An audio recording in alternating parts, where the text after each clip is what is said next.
Good morning everyone, তোমরা সবাই কেমন আছো? আশা করি তোমরা সকলেই ভালো আছো। আমি শ্রাবন্তী, আমার নতুন একটি ব্লগে তোমাদের সকলকে জানাই অনেক অনেক স্বাগত।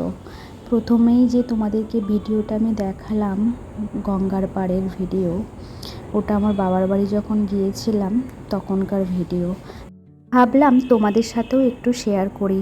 আর জানো, ওখানে কালী মন্দির আছে। পুজো দেওয়ার পর গঙ্গার ধারে যখন আমি দাঁড়িয়েছিলাম, গঙ্গার অপরূপ দৃশ্য দেখে আমি একদম মুগ্ধ হয়ে গেছিলাম। আর জানো, প্রকৃতি মায়ের এই অপরূপ রূপ দেখে আমার মনটা একদম শান্ত হয়ে গেছিল। আর মনে মনে বলছিলাম, মাগো, কী যে শান্তি পেলাম তোমার এই রূপ দেখে। আর আমার মনে হয় প্রকৃতি মায়ের রূপের ফটো তোলার জন্য আর ভিডিও করার জন্য কোনো এডিটের প্রয়োজন হয় না। জানো, আমার এই ফোন দিয়েই কিন্তু আমি ভিডিও করেছিলাম সাধারণভাবেই।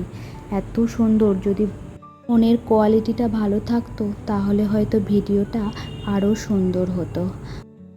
আর এদিকে দেখো, মা লক্ষ্মীর ঘটে আমি হলুদ জবা দিয়ে পুজো দিয়েছি। মাঝখানে আবার দেখো লালের ছটা, কী যে ভালো লাগছে, এটা বলতে পারো আমার অনেক দিনের ইচ্ছে পূরণ হয়েছে। তারপর আমি চলে এলাম বাগানে। আর এদিকে দেখতে পাচ্ছ বড় বড় লঙ্কা। আমার আগের ভিডিওতে আমি বলেছিলাম লঙ্কা গাছটা তো হয়েছে সুন্দর, কিন্তু আদৌ লঙ্কা হবে কি না আমি জানি না। কিন্তু সত্যি বলছি, পাতাগুলো এত বড় বড়, তেমন লঙ্কাগুলোও কিন্তু কি বড় বড় হয়েছে। তবে ঝাল কিনা জানি না, এখনও খাইনি।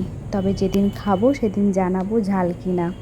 বেশ সুন্দর হয়েছে, গাছ ভর্তি লঙ্কা হয়েছে জানো। এখন বাজে কিন্তু বেলা 12টা, আর আমার রান্নাবান্না তো কমপ্লিট হয়েই গেছে। আর দেখো, এই ভুট্টাটা আমার দিদি এনেছিল। ভাবলাম এখন এই বসে বসে এই ভুট্টাটাই খাই। চলো, কি কি রান্না করেছি তোমাদের এক ঝলক দেখিয়ে দিই।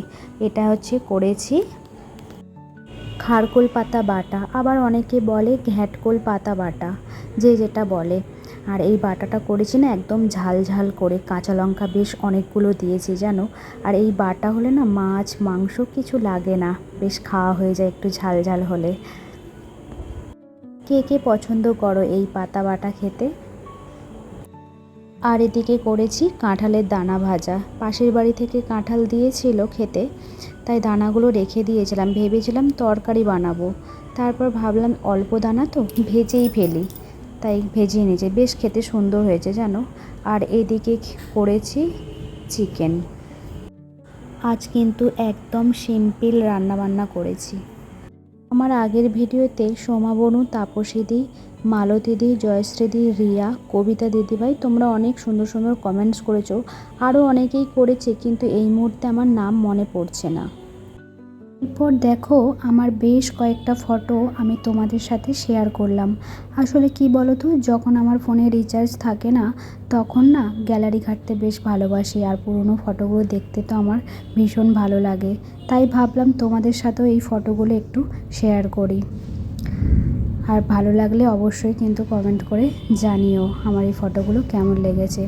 তাহলে বন্ধুরা, আজ এখানেই থাক। আমার ভিডিওটি যদি তোমাদের ভালো লেগে থাকে তাহলে please like, comment, share and subscribe করে দিও। ভালো থেকো, সুস্থ থেকো, সাবধানে থেকো। আবার দেখা হবে নতুন একটি দিনে, নতুন একটি ব্লগে। টাটা বন্ধুরা।